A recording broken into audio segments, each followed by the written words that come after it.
Through Skype and email, I had a dialogue with a woman experienced in real love. She'd been watching the parenting training and the weekly support materials like this, and she said, "I'm not feeling great right now." I responded, "You say that fairly often. It's a really old habit formed before you even recall it. When faced with some difficult or multifaceted task, you tend to feel overwhelmed or not great, as you just said it. Why? Because when you were a child and you were confronted with multiple demands, your parents were pushy, controlling, critical, and angry. You felt assaulted and overwhelmed. Not great. It always turned out badly. And now you still form the immediate and reflexive association between the phrase, "there's a lot to do," and the feelings of overwhelmed or feeling bad, not great. But you're not a child now. That was then and this is now. It's different, but you still feel like a child because your beliefs about who you are and how to respond to stress were formed so early in life and they were never sufficiently corrected. So what's the truth, which is the only thing that will change how you feel? Event, judgment, feeling, reaction, we've got to change the judgment. The truth is that you simply have a lot to learn. That's fact. That's a truth. About parenting, about being responsible, but not feeling burdened, and lots of things. That's all. Learning the truth. It's not overwhelming. That's not true. That's a judgment, and it's wrong. It's not a mountain. You don't have to suddenly climb a mountain or move one. It's one step at a time. It's one shovelful at a time. Remember the video that I did recently about preparing for any possible flood in my backyard? And most of you can remember the video. I talked about building a concrete wall, moving dirt, plumbing, wiring, bags. I kind of went on and on to make a point. What I didn't put in the video was that the anticipated flood did happen only weeks after I completed all that flood preparation work. And everything just worked beautifully. But that smooth day of flooding would have been, but because of the preparation, it did not get to the house, happened only after thousands of individual steps beforehand. My preparation for a physical flood is just like your preparation to be a parent for your son, Jared. How? You have a choice. There is a flood coming in every kid's life, your life, in minutes or hours or years. Kids are only too willing to provide floods. But right now you have a choice. You could, as you say, one, feel bad or not great or overwhelmed, or two, you could just lay the next concrete block or fill the next sandbag. Metaphorically, you throw the next shovelful of fill dirt. You lift and move the next single thing. What things? All those things we talked about in the parenting training that raise a happy and responsible child. For now, though, you allow, mostly unconsciously, the old habits, this is what you're doing, is you allow the old habits to overwhelm you. Or you allow the old habits of being overwhelmed to continue. She said, "My guess is that I feel out of control because I'm seeing how much I don't know about how to handle some of my interactions with Jared in the moment. I'm listening to the training course and the conference calls, and there's so much in there, true, but I don't know where to start." Well, good insight into some of the lies you believe. So let's change that. You believe that right now you have to know how to handle many interactions with your son. And then you feel overwhelmed and then you stop everything in order to feel bad. Now, what am I doing here? This is to everybody else, not to her. I'm listening to her. She said there's so much to learn. I'm acknowledging that, yeah, there is a lot to learn. I'm accepting and loving her which is exactly what she needs to feel before she can hear anything I say. I am loving and teaching her exactly like you will do with your children. And now that she feels heard, understood, loved, now we can add some teaching. Same with you as a parent. So I said, let's just talk about one interaction where you felt lost and stupid. One situation is so much easier to address than solving a whole pile of interactions that make you feel stupid and confused. But first, let's mention a principle before we try to solve a particular situation. No technique will work if you feel afraid or angry ever. You have to be calm and stay calm, utter calm, island in a storm calm. And if you want to see an example of that, you can see the blog on reallove.com about kipukas. You'll understand it when you read it. It's from the 16th of May, 2011. As you interact with your child, you can't be frazzled or upset, which you can accomplish if, because see, I'm not just telling you don't be frazzled. How do you do that? Here's the answer. If you remember the people who love you, which means you have to have found such people, and that God loves you, I say that to her particularly because she has that belief. I highlight again, you will be upset on occasion, but then you excuse yourself or any number of things that we talked about in the parenting training so that you can get filled up so that you don't speak frazzled and upset ever. Now, back to you and feeling overwhelmed. Even though the training highlights so many things you could do better, you don't have to do them all at once. You can't. Nobody can. So just keep viewing the parenting training day by day, 15 to 30 minutes a day or each time, but see consistently. Or you end up feeling overwhelmed and then you learn, well, nothing, and then you feel more overwhelmed. Even if you're ready beyond, in other words, ready in your head because of an understanding, beyond your ability to implement what you've already read, you keep reading. Why? Why would I advocate that somebody read beyond their ability to implement it? Because the entire parenting training and all this support material is all integrated. Each piece fits into a puzzle that day by day clears up your perspective and eliminates the past lies.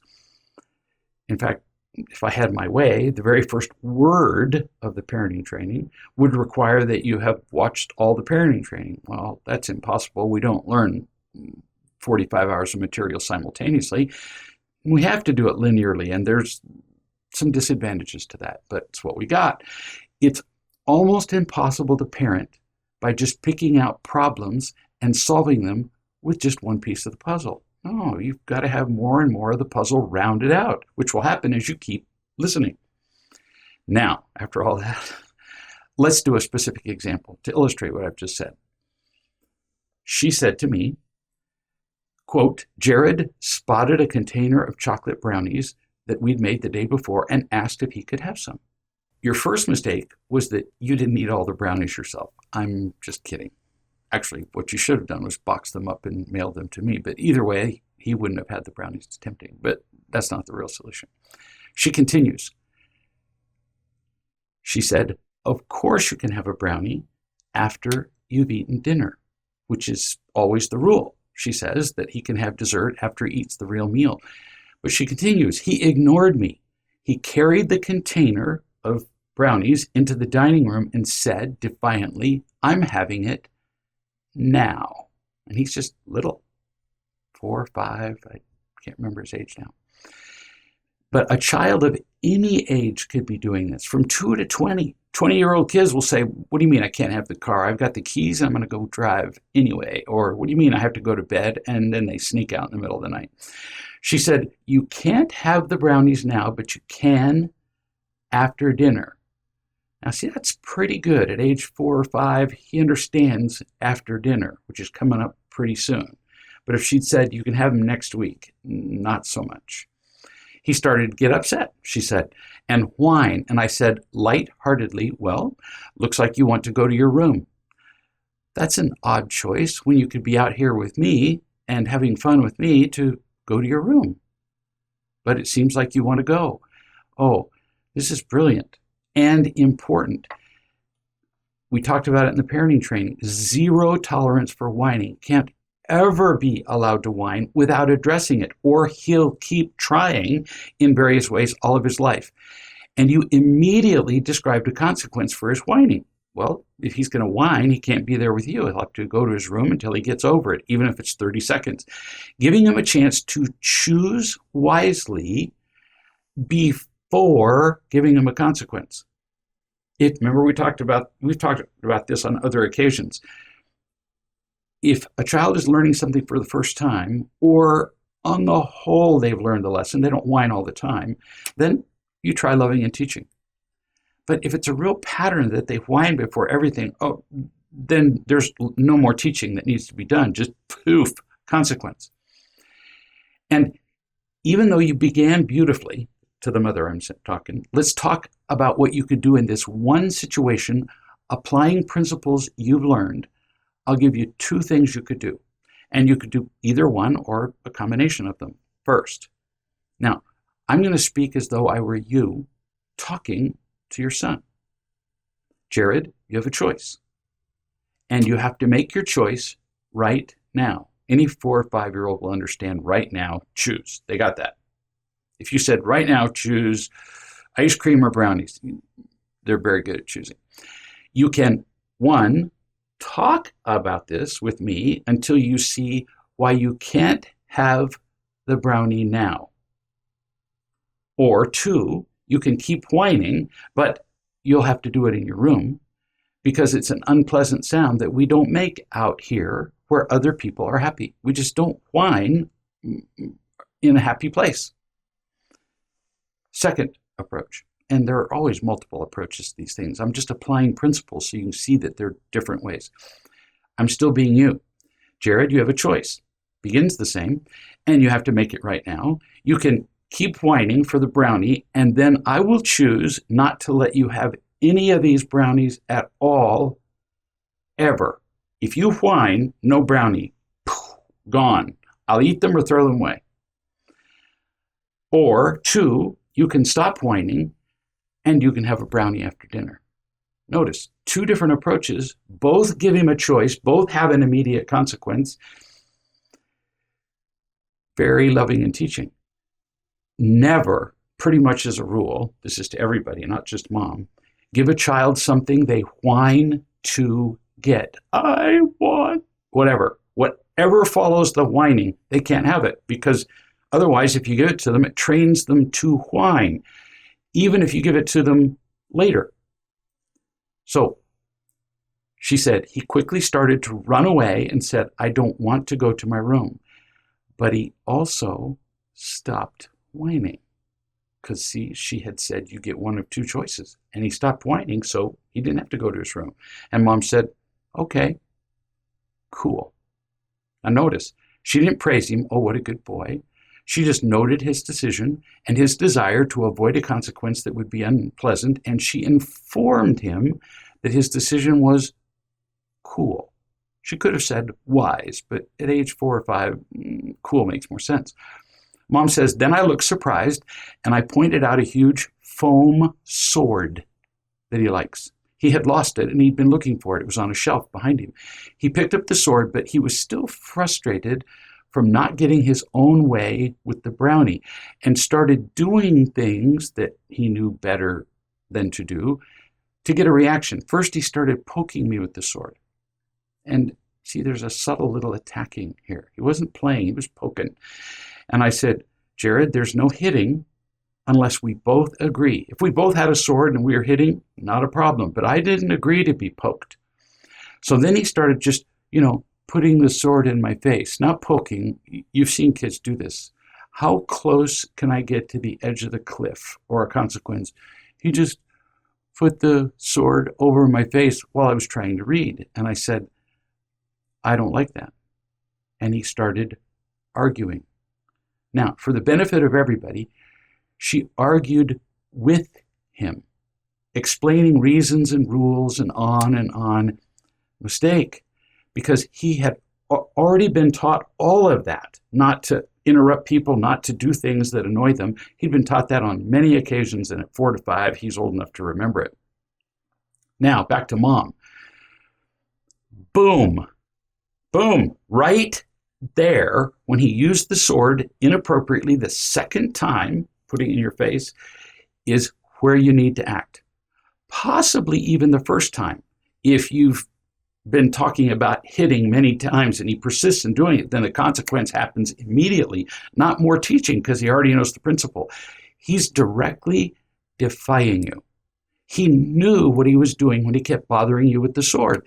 That means that loving and teaching with words were not working. See how simple this is? Well, when do I apply a consequence? When loving and teaching with words doesn't work. So now you teach with consequences. He just goes to his room. No more discussion. There's no more, if you keep doing that. This is what parents do a lot. If you keep doing that, they say, after having already said that 12 times, if you keep doing that, I'm going to come over there. Well, you don't go over 12 times in a row and the kid's going, you're a joke. He just goes to his room immediately. Not angrily, just poof, he's gone. No anger. He has to learn that unacceptable behavior is exactly that, unacceptable. Always.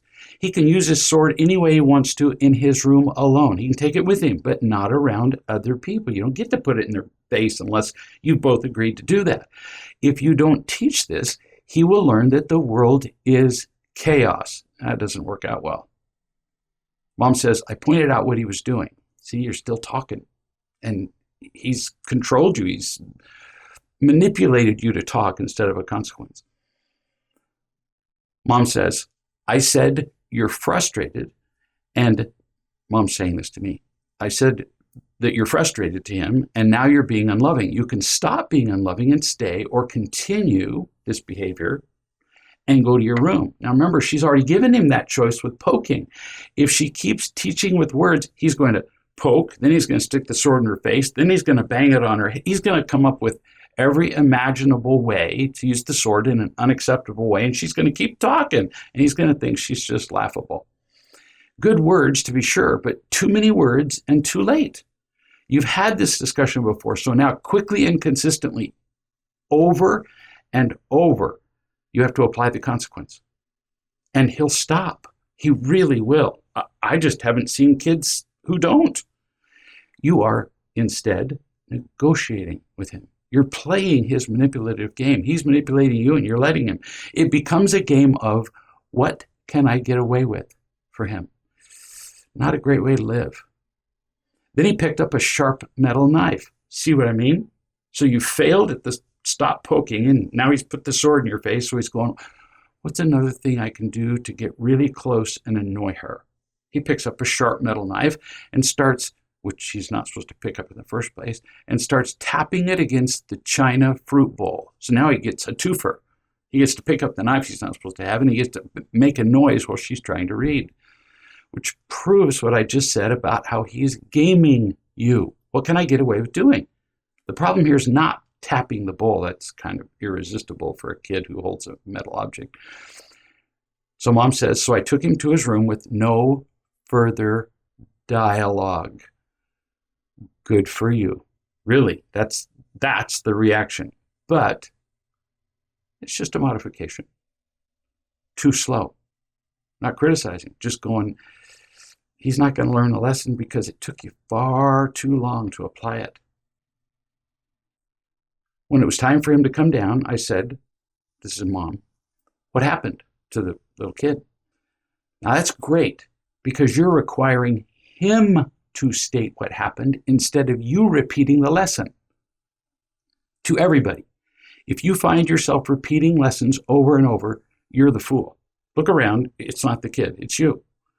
The child is smarter than you think and is manipulating you, so you have to repeat it. Why would they do that? Because they feel in control. This little 5-year-old kid just manipulated his mother and made her restate a principle he already knows. And then they get to act like it's the first time.